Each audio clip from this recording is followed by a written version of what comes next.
ആപ്തസ് ulcer അല്ലെങ്കിൽ വായ്പുണ്ണ് നമ്മൾ പലപ്പോഴും അഭിമുഖീകരിക്കുന്ന വലിയ ഒരു വിഷയമായിട്ട് നമ്മുടെ മുന്നിൽ വന്നു ചേരാറുണ്ട്. എന്താണ് ഈ ആപ്തസ് അൾസർ അല്ലെങ്കിൽ വായ്പുണ്ണെന്ന് നോക്കാം. ഇത് യൂഷ്വലി ഒരു ബിനൈൻ ആയിട്ടുള്ളത്, അതായത് ഇത് വലിയ അസുഖങ്ങളിലേക്കോ ഒന്നും വഴിതിരിക്കാൻ സാധ്യത തീരെ കുറവുള്ള തരത്തിലുള്ള ചെറിയ അൾസറേഷൻസ്, ചെറിയ വ്രണങ്ങളാണ് നമ്മുടെ വായുടെ ഉള്ളിൽ വരിക. വായുടെ ഉള്ളിൽ വരുന്നതെന്ന് പറയുമ്പോൾ അത്തയുടെ കീഴിൽ അല്ലെങ്കിൽ വായ്പുണ്ണ്, സിമ്പിൾ വായ്പുണ്ണെന്ന് പറയുമ്പോൾ ഒരിക്കലും അത് നമ്മളുടെ മോണകളുടെ പുറത്തോ അല്ലെങ്കിൽ നമ്മുടെ പാലറ്റ്, ഉണ്ണാക്ക്, കുറുനാക്ക് എന്നൊക്കെ പറഞ്ഞാൽ ഉണ്ണാക്കിലൊന്നും വരില്ല. സോഫ്റ്റ് ആയിട്ടുള്ള ഭാഗങ്ങളിൽ മാത്രമാണ് ഇത് യൂഷ്വലി വരാറുള്ളത്. അപ്പം ഇത് വന്നു കഴിഞ്ഞാലുള്ള ബുദ്ധിമുട്ട് നമുക്കൊക്കെ അറിയാം. പലതരത്തിലുള്ള ഭക്ഷണം കഴിക്കുന്ന ബുദ്ധിമുട്ടാണ് ഏറ്റവും മെയിൻ ആയിട്ടുള്ളത്, അല്ലേ? പലതരത്തിലുള്ള എരിവ്, പുളിയൊക്കെ ഉള്ള ഭക്ഷണമൊക്കെ കഴിക്കുമ്പോൾ നമുക്ക് ഒരു ഡിഫിക്കൽട്ടി ഫീൽ ചെയ്തേക്കാം. പിന്നെ പല സാധനങ്ങളും നമുക്ക് വിഴുങ്ങുമ്പോൾ ഒരു ബുദ്ധിമുട്ടുണ്ടാവാം, ചൂട് ഭക്ഷണം കഴിക്കുമ്പോൾ ബുദ്ധിമുട്ടുണ്ടാവാം. അതുകൂടാതെ സംസാരിക്കുമ്പം ആർട്ടിക്കുലേഷൻ പ്രോപ്പറായിന്ന് വരണമെന്നില്ല. പലപ്പോഴും സംസാരിക്കുമ്പം ഒരു തടസ്സം നമുക്ക് ഫീൽ ചെയ്യും, ഈ വായ്പുണ്ണ് കൂടുതലായിട്ടുള്ളത് കൊണ്ട്. അപ്പം ഇതാണ് ഇതിൻ്റെ മെയിൻ കാരണങ്ങൾ. യൂഷ്വലി വായ്പുണ്ണ് ഒരു റെഗുലറായിട്ട് വരുന്ന ഒരു അസുഖം എന്ന് പറയാൻ പറ്റില്ല. പക്ഷെ എപ്പോഴും ഇതൊരു മെഡിക്കൽ കൺസേൺ അല്ലെങ്കിൽ നമ്മളെ ബാധിക്കുന്നു എന്ന് നമുക്ക് തോന്നുന്നത് ഇത് വന്നു കഴിഞ്ഞാൽ വീണ്ടും വീണ്ടും വരാനുള്ളൊരു ടെൻഡൻസിയാണ്. പലപ്പോഴും ചില ആൾക്കാർ എപ്പോഴും പറയാറുണ്ട്, ഞങ്ങൾക്ക് ഇത് സ്ഥിരമായിട്ട് വരാറുണ്ട്, ഒന്ന് പോയാൽ ഒന്ന് വന്നെന്നിരിക്കും. അവിടെയൊക്കെ നമ്മൾ ഇതിനെ കാര്യമായിട്ട് തന്നെ മാനേജ് ചെയ്യേണ്ടത്. അപ്പം എന്തൊക്കെയാണ് വായ്പുണ്ണ് വരാനുള്ള ഒരാൾക്ക് കാരണങ്ങൾ? അപ്പം അതിൽ മെയിൻ ആയിട്ടുള്ള കാരണം എന്ന് പറഞ്ഞത് നമ്മൾക്ക് ഉണ്ടാകുന്ന ഭക്ഷണത്തിലെയുള്ള ചില ഘടകങ്ങളുടെ കുറവാണ്. അതിനെ നമ്മൾ ന്യൂട്രീഷണൽ ഡെഫിഷ്യൻസീസ് എന്നാണ് പറയുക. അതായത് നമ്മുടെ സ്കിന്നിന്, നമ്മുടെ ത്വക്കിനും, നമ്മുടെ മ്യൂക്കസ് മെംബ്രെയിൻസ് എന്ന് പറയുമ്പോൾ നമ്മുടെ വായിൽ, മൂക്കിൽ, നമ്മുടെ ഉള്ളിലേക്കുള്ള ഓപ്പണിങ്സിൽ ഉള്ള ഒരു തരം ലെയറാണ് മ്യൂക്കസ് മെംബ്രെയിൻസ്. അപ്പോൾ ഈ മ്യൂക്കസ് മെംബ്രെയിൻസിൻ്റെയൊക്കെ ഹെൽത്തിന് വേണ്ടി, അതിൻ്റെ ഒരു ആരോഗ്യത്തിന് വേണ്ടി, കൃത്യമായിട്ട് അത് വളരാൻ വേണ്ടി നമുക്ക് കുറച്ച് വൈറ്റമിൻസിൻ്റെ ആവശ്യം റെഗുലറായിട്ടുണ്ട്. അപ്പോൾ പല വൈറ്റമിൻസും നമ്മുടെ ഭക്ഷണത്തിൽ നിന്ന് കിട്ടുന്നുണ്ട്. പലപ്പോഴും നമ്മുടെ ശരീരത്തിൽ ഓൾറെഡി ആഗിരണം ചെയ്യപ്പെട്ട് സ്റ്റോർ ചെയ്യപ്പെട്ടവയുണ്ട്. അപ്പം ഇത് എന്തെങ്കിലും കുറവ് വന്നു പോയാൽ അത് നമുക്ക് പലപ്പോഴും ഈ രീതിയിൽ സ്കിന്നിൻ്റെ ഹെൽത്തിനെ ബാധിക്കുന്നത് പോലെ തന്നെ മ്യൂക്കസ് മെംബ്രെയിൻസിൻ്റെ ഹെൽത്തിനെ ബാധിക്കും. അതിൻ്റെ ഫലമായിട്ട് വായ്പുണ്ണ് വന്നു ചേരാം.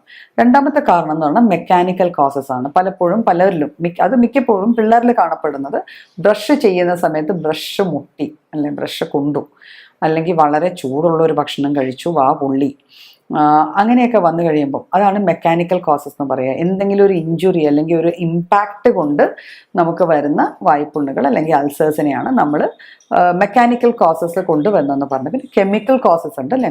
ചില സാധനങ്ങൾ നിത്യമായിട്ട്, അത് കൂടുതലും കാണപ്പെടുന്നത് ഈ തമ്പാക്കു അല്ലെങ്കിൽ പാൻ അല്ലെങ്കിൽ അങ്ങനത്തെ സാധനങ്ങളൊക്കെ ഈ വെറ്റിലയൊക്കെ മുറുക്കുന്ന ആൾക്കാരിൽ. അപ്പോൾ അതിൻ്റെ കൂടെ ഉള്ള പുകല കൊണ്ട് പൊള്ളുക, അല്ലെങ്കിൽ അതിലുള്ള ചുണ്ണാമ്പ്, അപ്പോൾ ഇങ്ങനെ ചില സാധനങ്ങളുടെ ചില കെമിക്കൽസിൻ്റെ പ്രസൻസ് കൊണ്ട് നമ്മുടെ വായിൽ വന്നു ചേരാവുന്ന അൾസേഴ്സിനെയാണ് നമ്മൾ കെമിക്കൽ കോസസ് കൊണ്ടുവരുന്ന ആപ്തെ അല്ലെങ്കിൽ വായ്പുണ്ണെന്ന് പറയുക. പിന്നെ ചില മരുന്നുകൾ, നമ്മൾ കൃത്യമായിട്ട് കുറേ മരുന്നുകൾ, ചില മരുന്നുകൾ ലൈക്ക് ആൻറ്റി എപ്പിലെപ്സി ഡ്രഗ്സ് ഒക്കെ കഴിക്കുന്നുണ്ട്. അങ്ങനത്തെ ചില മരുന്നുകൾ നമ്മൾ റെഗുലറായിട്ട് കഴിച്ചു വരുമ്പം ആ മരുന്നുകളുടെ ഒരു സൈഡ് എഫക്റ്റ് ആയിട്ടായിരിക്കും പലപ്പോഴും നമ്മുടെ വായ്പുണ്ണ് അല്ലെങ്കിൽ ആപ്തെ നമ്മുടെ വായിൽ കാണപ്പെടുക. പിന്നെ വരാവുന്ന കാരണങ്ങൾ ചില ഹോർമോണൽ റീസൺസ് വരാറുണ്ട്. ഹോർമോണൽ റീസൺസ് പറയുമ്പം പ്രഗ്നൻസി സമയത്ത് ചില ആൾക്കാർക്ക് കാണപ്പെടും, ചിലർക്ക് പീരിയഡ്സ് ആവണ സമയത്ത് ഒരു ആപ്തെങ്കിലും വായിൽ വരിക, ഇതൊക്കെ നാച്ചുറലായിട്ട്. പിന്നെ കോമൺലി നമ്മൾ കാണുന്ന സ്ട്രെസ് അൾസർ എന്ന് പറഞ്ഞൊരു സംഭവമുണ്ട്. അതായത് പരീക്ഷകൾ അടുക്കുമ്പോൾ പല പിള്ളേരുടെയും വായിൽ ഇതുപോലെ വന്ന് അവർ ഭക്ഷണം കഴിക്കാൻ പറ്റുന്നില്ല, ഭയങ്കര ടെൻഷൻ കൂടിയിട്ട് വരുന്ന വായ്പുണ്ണ്, അതിനെ നമ്മൾ സ്ട്രെസ് അൾസേഴ്സ് എന്നാണ് പറയുക.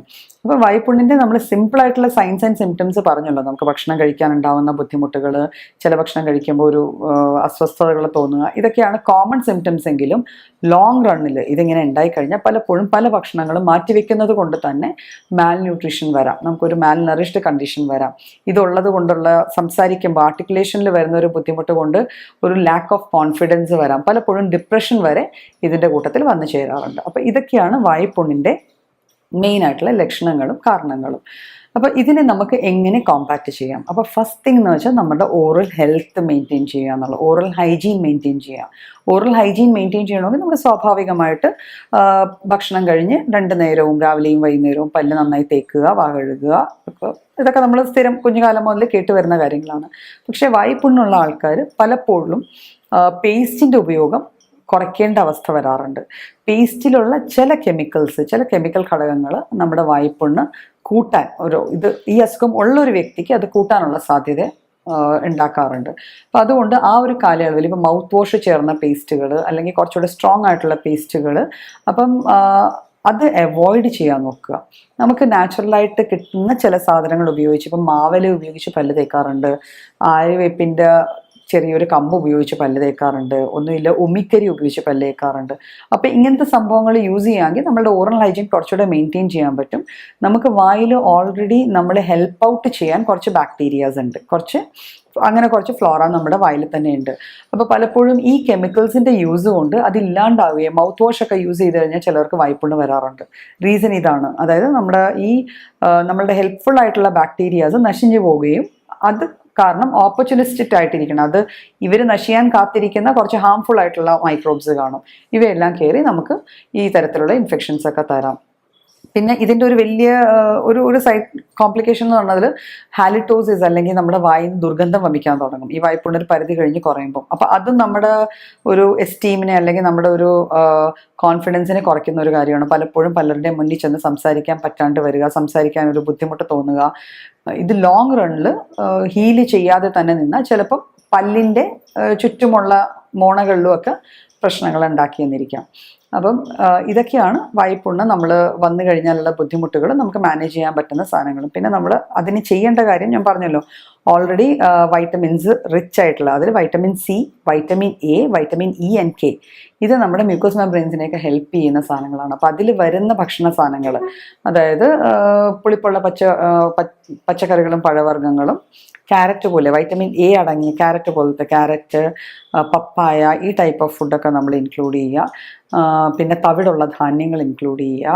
ധാരാളം വെള്ളം, നാച്ചുറൽ പാനീയങ്ങൾ നമ്മൾ കുടിക്കുക.